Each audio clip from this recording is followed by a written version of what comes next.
is growing right Yeah. now, but in 2017 it begins to decline. Now the workforce in Minnesota, we're forecasting, will slow down. Its growth is going to slow to the lowest level we've ever recorded. By the end of this decade will be around zero growth, but we're not forecasting a decline. That's largely due to the fact that we have people moving here from other parts of the country and other parts of the world. That keeps us a bit younger. But in many areas of the world, we're seeing these dramatic shifts. Now, this has an impact on the economy. And the impact is this, is that there's only two ways to grow an economy. There's only two ways. One is to increase the number of people making stuff, and the other is to increase the amount of stuff each person makes. One has to do with the size of the workforce, and if that workforce is declining, then if you're going to continue to grow as an economy and see incomes rise, you're going to have to increase per worker productivity at a much faster pace than you've ever done before to overcome that loss in the workforce. So we're undergoing some very interesting shifts right now that have a direct impact on the economy. They have a direct impact on our demographic structure, but they also affect government revenues and expenditures. Certainly Social Security and Medicare affect expenditures, but what happens to productivity and the growth of the labor force affects revenues. And so we're seeing right now a tendency for revenues to slow down, expenditures to increase. We need to find a way to level that off so at least they're changing at about the same rate. So with this big age difference that we see, now let's go back 20 or 30 years, take a little bit broader look. Can you sure. If we go come up back with some other ideas if we go back to the 1970s, for example, and I'm not just picking that at random. It's the 1970s. The 1970s, we had this really large generation was in college and entering the workforce. Unemployment rates were high. Young families wanted to borrow money to buy houses and buy cars, things like that. Interest rates were very high. Inflation was going up.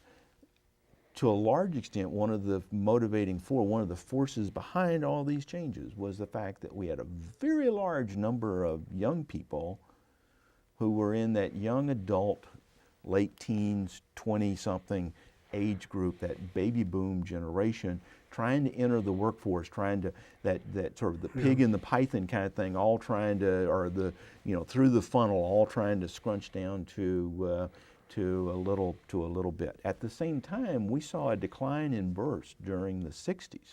Yep. And that translated, now remember, 1 year every 12 months. Yeah.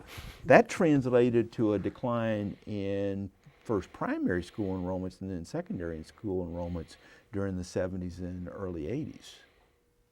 I can think of my own experience in the city of South St. Paul. We went from 6,000 students to 3,000 students, or some such. And we were laying off teachers and closing schools and things like that at that time, all because of these shifts in the age structure, and these were huge, enormous shifts. Now, those same folks that were turning in their late teens and 20s during the 70s and causing all these problems with higher interest rates, they began to move into permanent jobs and begin to get some experience. Their productivity levels were rising during the 80s and 90s, and we saw tremendous growth. And it's at that point that demographers refer to something known as the demographic dividend. It's when fertility rates are falling or birth rates are falling, and you've got fewer children, you don't have very many elderly yet, but you got a lot of people in their peak earning years, their peak productivity years. Economic growth really tends to blossom at that time. And we saw that in Japan. Remember when we were jealous of Japan back in the 70s? In Germany, we were jealous of Germany in the 60s. It's the same thing that was happening And we saw this largely during the 80s and 90s and into the aughts. We've now largely passed out of that demographic dividend period because we're beginning to see an increase in the number of older people in our society and less growth in that prime productivity years. China is going to see the same thing. Mexico, Brazil, and India, three very large countries, are about to enter that demographic dividend period for about the next 2 or 3 decades. And those are areas where I believe we're going to see substantial, or at least the potential for substantial economic growth that's largely driven by this. Now, there are a lot of other factors that affect economic growth, but that's going to be a major force that's going to help encourage economic growth in those areas. Okay, now I want to move from going back to the 1970s, I want to move into the future, 2020. 2020. In preparing for this program, I came across a statement that you had made, and you were quoted as saying that if people want to look at the future of Minnesota, what we will look like in 2020, we should look at Willmar, Minnesota. Yeah. Could you explain what you meant by that? There's a couple things. Willmar, like much of southwestern and western Minnesota, saw an outmigration of young people and over a very long period of time. And what that left was an older and older population, so a relatively older population. But then something else also happened in not just Willmar, but in Worthington and a few other cities of southwestern and western Minnesota. That what we saw was a change in the manufacturing structure, particularly with poultry processing, pork processing, things like that, that required the addition of a whole bunch of new people in the workforce, and the people that came to Minnesota were much more diverse racially and ethnically than the people that lived in those areas. So there were two things that were happening in Willmar. One is the aging, and secondly is the increasing diversity of the population, particularly focused on for the young adults and children. Much more diverse than the older population. Same thing is happening in Minnesota as a state, that we are becoming more diverse. We're also aging, and our populations of color are highly focused in the young adult and children populations. And our middle-aged and older population remains overwhelmingly majority white. And so we begin to see the potential for some dynamics in terms of how people relate to each other and how changes are occurring. And some cities seem to have gotten this right. And you know, I think you could do a lot worse than looking to Willmar. So in looking at Willmar and other places with the young people and having children. I see a tremendous. I'm wondering what's happening with the schools. You know, when a child reaches kindergarten, you know, we can predict easily. Okay, first grade, second grade, third grade, maybe not the same school or even the same school system, but in school at some place. What's happening with the school population? What's going to happen in the next 12 years? Well, we're going to see enrollments increase some. You know, enrollments were declining statewide just a little bit, not real rapidly, but declined a bit in the last decade. This next decade or next couple decades, we're going to see a rising enrollment. There's going to be a little bit of a blip because of the recession. People were having fewer babies in late 2008, 2009, 2010, and 2011 still seems to be in that mode for the information we have to date. The question that every hospital is asking me right now is, when is this going to turn around? Because they're all interested in you know, what's going to happen to the OB wards. And I think we're beginning to see this turnaround right now, and there will be some catching up. So there will be this little sort of downturn of children born in the last 3 years, the youngest will reach kindergarten in 2 years. Okay. And then we'll see a bit of a rebound in births that will actually overshoot our long run trend time because there will be some people trying to catch up. And so that's going to, so we'll see a little bit of a bump, but by and large, secondary school enrollments are declining right now. Primary school enrollments are increasing in almost every area of the state.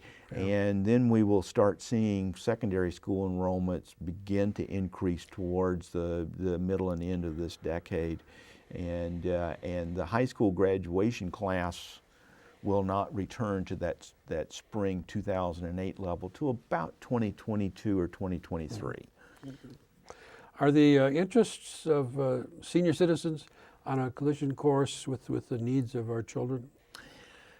They may be, but they don't have to be.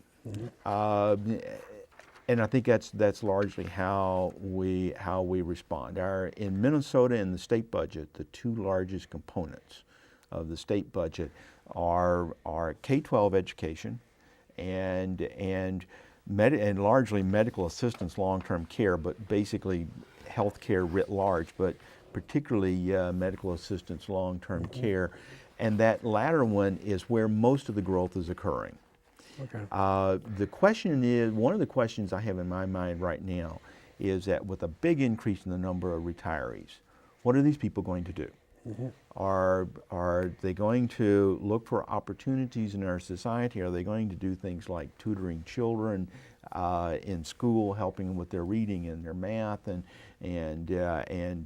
helping keep the parks clean, or whatever? Yeah. There's all sorts of volunteer activities. Are they just simply going to sit in front of the television set and listen to angry people? Not us, but right. Angry other people. What are we going to do once we start retiring? And that number is going to really increase very, very sharply. This year is going to see a big increase in the number of retirees. In state government, in 2011, we had more retirees through July than we had in the entire year of 2010. And 2010 was our previous record year. We exceeded our record year by more than 50%. Yeah. That's it. And 2012 is likely to be another big retirement year for state government. Same thing's happening in counties and cities. It's happening in the federal government. And that's spreading into the larger, bigger, more mature corporations, the ones that have been around for a while. They're going to see similar kinds of trends happening largely starting this year. And so we're going to see a lot of retirees. The question is what are these folks going to do? And if they stay active, they stay involved, they will contribute to society, and they will be healthier and happier. If they sit around and listen to angry people all day, then they won't be as happy and they won't be as healthy. Speaking of politics, I'm going to give you a 10-second question. We hear talking about budget matters. We hear people say, "Well, we're just going to kick the can down the road." In 10 seconds, could you just tell us what that means? Kicking the can down the road. We've known for a long time what the budget issues are. They're structural. They're long run. Any kind of short run solutions, shifts, and things like that do not resolve the long run issue. They merely get us to, they kick the can down the road. Ultra short. Yeah, they just, and the more we kick the can down the road, the shorter the road gets, because we're kicked it into a cul-de-sac now, and there's just simply no place to kick it. So we're going to have to start making some long runs, and we're beginning to talk about that. Okay. And that's exciting, and I find that really, really rewarding. Okay, right now our award-winning director, Roger Carlson, and his crew are signaling me that we're more or less out of time. And Tom Gillespie, Minnesota State demographer, thank you for providing valuable insights into Minnesota State population. You have a fascinating job. Oh, thank you. And one that can enable the leaders of Minnesota to make intelligent decisions regarding the future of Minnesota. On behalf of the Minnesota State Retiree Council, afl-cio, thank you for your service to the people of Minnesota. Thank you, Dan. Yeah.